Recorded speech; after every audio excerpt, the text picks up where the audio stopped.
X, bam, bam, bam, bam, bam, bam, bam, bam, bam, bam, bam, bam, bam, bam, bam, dun, dun, dun, dun, dun. That's back when hip hop was just back in its infancy. That was all that Dr. Dre influenced hip hop too back then, like straight Dr. Dre influence, and then Kanye's influence came, and Pharrell's influence came, and I guess Dr. Dre and Timbaland was a little too advanced for some people because then it just all got simplified. You got a lot of Scotch Storch and Just Blaze and just the simple stuff. But if you go back, like if you love music, I love music.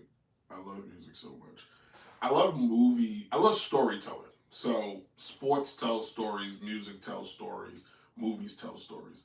And a lot of it has to do because like I reading books just bore me. So but books, they tell stories too. But anyway, I like auditory and I guess visual storytelling. And just listen to like any hip hop from 1998 to about 2002 in that sound. The sound was so raw and it was just real. And then you can just listen to how now it has no heart to it. But then if you go ahead and listen to like Tyler the Creator's latest album that Pharrell did, oh my God, it's crazy. You listen to the Clips' album, oh my God, it's crazy. There's a couple other people's albums out there that's like, oh my God, that's crazy, and like crazy in a good way. And that's kind of, because if you even like, so just take rap out of it. I know I'm supposed to talk about the Giants. Take rap out of it and put in fill in the blank rock. Bruce Springsteen, Billy Joel, those guys were telling stories. The early Guns N' Roses albums, those were storytelling albums, which was pretty cool. Anyway, Giants got a new QB1. That's right. We are now in the Jason Dart era because Russell Wilson couldn't get it done. So fun fact, this past Sunday, I had the privilege, me and my wife, to go to see the Giants and the Kansas City Chiefs. And I felt like the Giants team is better than what it looks like. Just Russell Wilson can't play anymore. Moneypenny agrees. Russell Wilson had a lot of plays that he just can't make, and that's not good. And it's not his fault. Just time has caught up to him. That game against the Cowboys just shows you how terrible the Cowboys are. And now it's time for the Giants to move on. I don't know if Dart's the answer. All right, I've been convinced by some people maybe he is. I don't think so. This guy played he played 1 year at USC. He left, played 6 games, 9 touchdowns, 5 interceptions. Then he went to Ole Miss, where he had a 65% completion, 28-10 record there, which in college sports is terrible. You lost 10 games, you didn't achieve anything in the SEC. Now, he's being drafted because he played in the SEC. He's also being drafted because his head coach was Lane Kiffin, so they probably figure he's in a pro-style offense. I don't know if this kid's going to be any good, but the head coach of the Giants is trash. Some guys make better. That's my stomach growling. I have not eaten. Some guys make better coordinators than they do head coaches, and this guy has proven he is a better coordinator than a head coach. What do you mean by that, Brent? Well, I'm glad you asked. This guy was that Giants head coach. Was the offensive coordinator in Buffalo a couple years ago. And now, because of the success in Buffalo, Brian Dable, because of the success in Buffalo, the success with the Bills and what he did with Josh Allen, they thought he was going to be able to do that with Daniel Jones. Well, Daniel Jones has since been cut by the team, gone to the Colts, and basically looks like the second coming of Peyton Manning with the Colts, while Brian Daboll still has a job with the Giants, and every quarterback he gets looks worse and worse and worse. So is it Daboll, is it the Giants, or is it the players? And my answer to all that is just blow it all up. Blow it all up. Send Dayball and his bald ass home, and let's see how this goes. Because currently, right now, it ain't getting it done. The Giants played Kansas City this Sunday as good as they could have played them until about the middle of the third quarter. And then the team just shut down after that and offensively was not able to do anything. You're an offensive guy. Andy Reid, offensive guy. You know the difference? Andy Reid has won with anyone. Andy Reid had Donovan McNabb, won with Donovan McNabb. Donovan McNabb went to Washington, he retired. Andy Reid had Alex Smith, he won with Alex Smith. Alex Smith went to Washington, he retired. It's a Washington thing. Andy Reid knows how to coach offenses. Brian Daboll does not. Brian Daboll is not the answer. Bye-bye, Daboll. I'm here to call it right now. Giants, if you are listening, excuse me, I'll tag you in this video. If you lose to the Chargers this weekend by anything more than 3 points in a 35 to 32 game, fire Daboll the moment the game. Don't even let him go to the press conference. Walk his ass to the curb, call him an Uber, and get him out of the New Jersey because he ain't it. He ain't. It ain't doing it. He ain't doing it. It ain't happening. Bye-bye. I'll fire him for you. Bye-bye. It's time for him to go. His time is up. Just like John Cena, his time is up. So we're going to see what this dark kid can do. Because in my opinion, if he was ready, he should have started week 1. What's the point of having Jameis Winston, who in my opinion, Sunday, Jameis Winston beats the Kansas City Chiefs. In my opinion. Because you know what Jameson can do that Russ can't anymore? He can throw the ball down the field. Now, the Chiefs may have caught a few of them, but he would have threw some touchdowns too. That's all I'm saying. Speaking of the Chiefs, watching that game live and in person made me realize that Kansas City is not the Kansas City it once was, and offensively, they need a lot of help. So for the sake of argument and the sake of time, I think Kansas City should make some big splashy moves. And what are those moves? I'm glad you asked. Mahomes needs a wide receiver. He needs an explosive offensive threat. Travis Kelce ain't it no more. Travis Kelce's got 1 or 2 catches in him, and that's about it. But Kelce doing explosive plays ain't happening. He's pretty much there for pomp and circumstance. Listen, on another day, I'm going to tell you guys what it was like going to a Kansas City Chiefs game in person. It's pretty disgusting. What's that sound? Oh, it's the rain. You hear that rain in the headphones. Good. So, let's wrap this up. Kansas City needs to make some moves. And what are those moves? Well, I feel Kansas City should make a trade. Now, the Miami Dolphins aren't going anywhere. That head coach should be fired too. Tua is done. And I think they should go back and get Tyreek Hill. Tyreek Hill knows that offense. Tyreek Hill's still an explosive player. He still can get down the field. And is just what Patrick Mahomes needs in a crunch. I think they should go for Christian McCaffrey. I know, San Francisco, or what was me. San Francisco's quarterback is done. He's trash anyway. The team just lost Nick Bosa for the rest of the year. Their tight end and Kittles is going to be out for a little bit. That team is washed too. Get rid of some of those pieces, get some draft picks, and build for next year. But Christian McCaffrey with Patrick Mahomes, holy Moses. Christian McCaffrey in a Andy Reid offense would be the reemergence of Brian, what was his name? Brian Westbrook? Was that his name? Running back for the Eagles, I think. I don't have anybody. I'm talking to Money Penny. And then call the Cowboys up. Because ain't nothing happened there. CeeDee Lamb. Because I'm here to tell you right now, Cowboys couldn't beat the Bears last week. The heck does that tell you is going on in Dallas? I'll tell you, nothing. And I love every minute of it. Listen, I actually sometimes hope Dallas, I either want Dallas to be a Super Bowl contending team or trash. Either way, I don't want the middle of the pack. And right now, they're trash, okay? They got that one win, okay? They got that one win over the Giants. And as you can see, that win doesn't matter because you're still almost lost.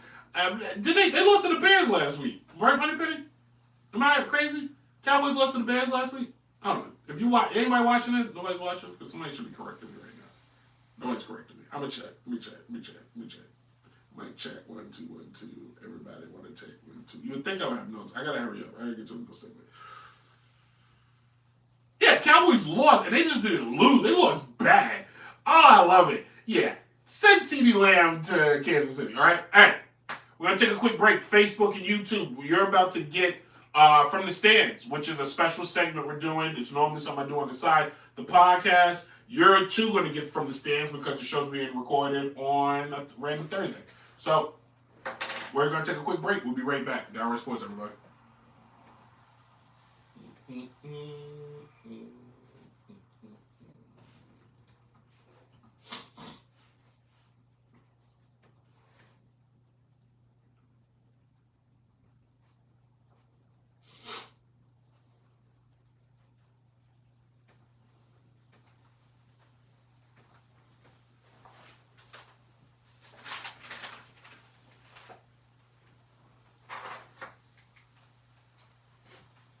All right, everybody, it is time. It's normally the news. Right now, we're going From the Stands. This weekend, we got a lot of big games, and we're going to talk about what you should bet on and what you should watch. Let's get to it. I got a parlay for you. How about Minnesota visiting Pittsburgh?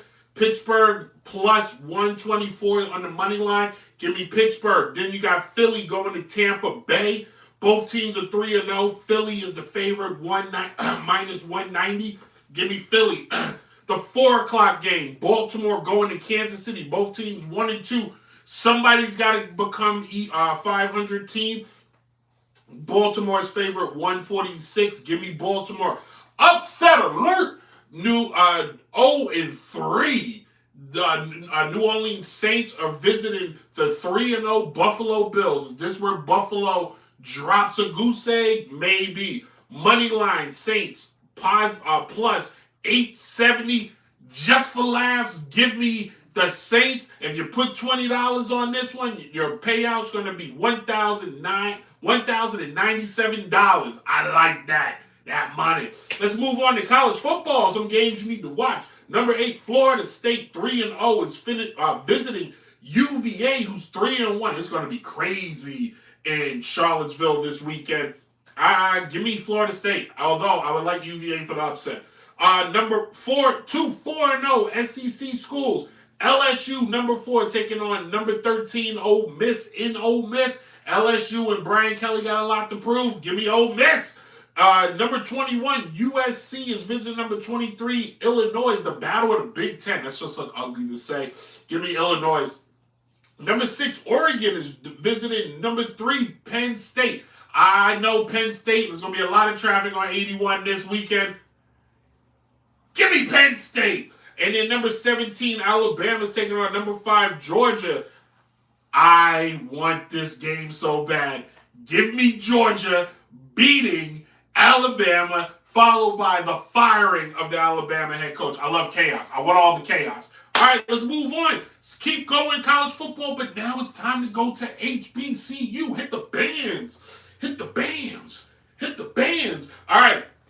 Winston-Salem 2-2, visiting Boise State 1-2. Florida State 2-1 and 1-0 in the CIAA is visiting Fairfield State, who is 1-3 but 1-0. So two teams who's going to get their first loss in the CI. Virginia Union is visiting Shaw. Both teams looking for one team's going to get their first loss in the CI, and Bluefield State University is visiting Johnson C. Smith, and they Bluefield 2-1 and Johnson C 3-1, but 1-1 in the CIAA. That's it for the college. Let's go to the professionals, kids. Lead stats getters. Justin Herbert leads all NFL with 860 yards passing. Jonathan Taylor leads all rushers with 338 yards. And then your lead sack getter is Rodney Gray of Green Bay with 450. Baseball, in baseball currently right now, the playoff race is out there. It's getting crazy. It's exciting. It's insane to just think about. So, currently right now, Blue Jays and the Yankees are in a tie. Cleveland is a game up. Seattle has clinched. The Phillies have clinched. Mets are still trying to fight. Milwaukee has clinched. Cubs have clinched. Reds are still in the hunt.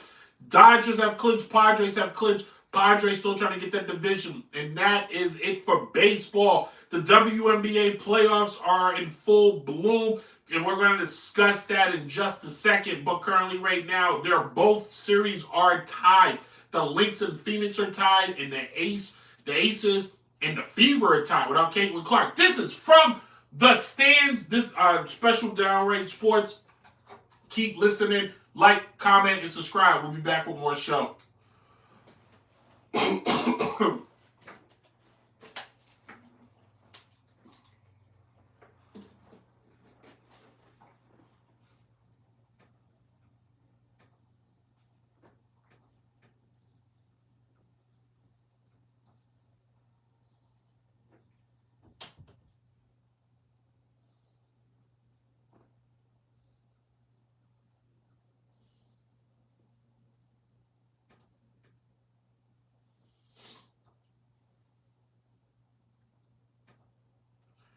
Did not realize this just didn't start recording.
All right, let's wrap up the show, shall we? But before we get into the segment, I just realized October 6th. Why is that important? Well, because we celebrate 10 years of Downright Sports. Show's been going on for a while. I'm excited. I have not planned the show at all. And I'm probably trying to plan it today. But even if it's just a basic ass show, I'm excited. I'm happy. 10 years of doing Downright Sports. It's cool. It's special. We were going to do it, we were going to go out of town and do it, but timing and other things kind of got in the way, so it's all good. We'll figure it out later. But I'm super excited to have been doing this show now for 10 years, so, see how that goes. But if you're listening today or you're watching, just hit me up. If you want to join the 10-year show, the anniversary show, let's call it that, because I can't get my wording together. The WNBA playoffs is in full swing and in the semifinals, and a lot of upsets have happened in this postseason for the Women's National Basketball Association. Some favorites are gone early, like the Atlanta Dream. Big favorite. They had a great season. They got knocked out. The Liberty got knocked out to the point their head coach got fired after just winning the championship last year, which is crazy to think. So they either have plans to hire a big splash, or they realized that she just wasn't cutting the mustard. They did bottom out. They were best team, and then they fell from like first to fifth. In the Fever, who they don't do the playing games anymore. Huh? The Fever, who don't even have Caitlin Clark, are showing that their team is more complete, and it's curious to see when they get her back, if her game evolves, how much better will they be? But how great would this series have been if Caitlin Clark was facing Angel Reese, Asia Wilson. Apologies to Asia Wilson, because she has proven this season that she is the face of all basketball, WNBA and NBA. And you're like, Brent, that's hyperbole. No, it's not. She's the most consistent player in either sport, and she's consistently carrying her team. She has this team. She's fresh off of winning her fourth MVP award. She is setting records continuously. She averaged again 27 plus points this season. She's literally carrying this team. It is it's coached well. They have a collection of great players. But where a lot of people thought or felt Collier, this was her year, this was her time, it's actually Wilson's time, because she is showing that she is the ship to sail, or the sail of ships, or however the hell that phrase goes. But I think if you're like, she's must watch right now because of what she's doing, and it's so. I think that's the garbage truck, man. Yeah, it's the garbage truck. Like 4 hours late. So loud. She averaged 23 points this season, which is down from last season, but averaged 10 rebounds again. So far in the postseason, let me let that go. Okay. Killing it right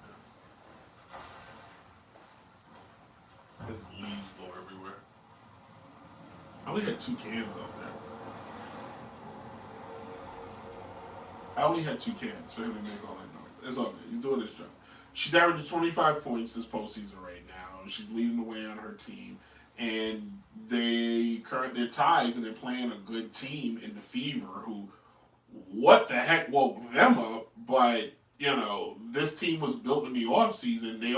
Let's not forget now, as great as Caitlin Clark has been or will be or whatever, they have a number 1 draft pick in Aisha Boston that, knows how to play.